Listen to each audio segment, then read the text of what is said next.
Welcome back. We are covering 25 perks to consider when joining a new company, and number 18 is legal fees. Don't twerk for your perk.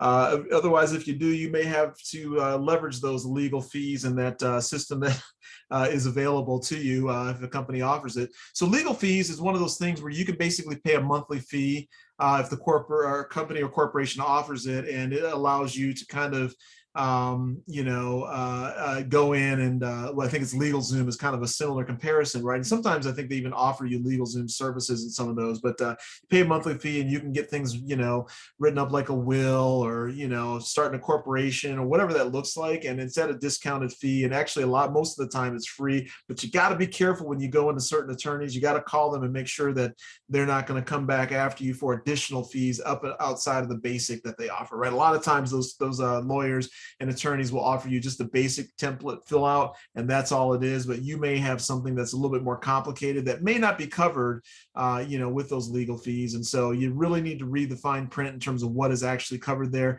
But I really think that that's one of those things that if you are working, in a position where, money's just tight, like most families are, right? We're a single income family. My wife does a great job homeschooling our kids.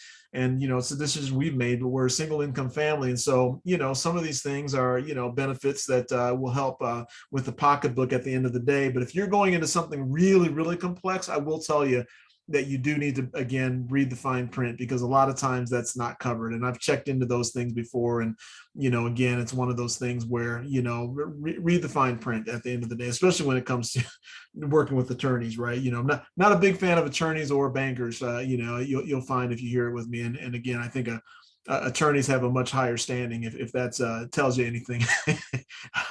Again, I'm not big fans of them, but bankers are. I'll just leave it there. I'm not a big fan of bankers, but anyway, at the end of the day, I think that it's worthwhile if you're a young family or somebody who's single and doesn't need a lot right now because you just don't have a lot of assets, or you're just looking to start something, a business or something, and don't want to spend a lot of money on it, but can get you up and running in terms of putting together an LLC or a corporation.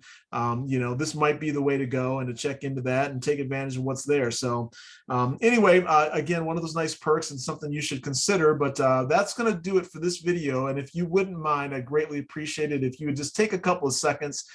It's free to do, it doesn't take much time, but click the positive feedback mechanism on whatever platform you happen to be listening or watching this content on. I greatly appreciate it. But if you're watching it on YouTube, I really would appreciate a subscribe as well. And feel free to share the video and the content of the playlist as well. And we will talk to you at the next video.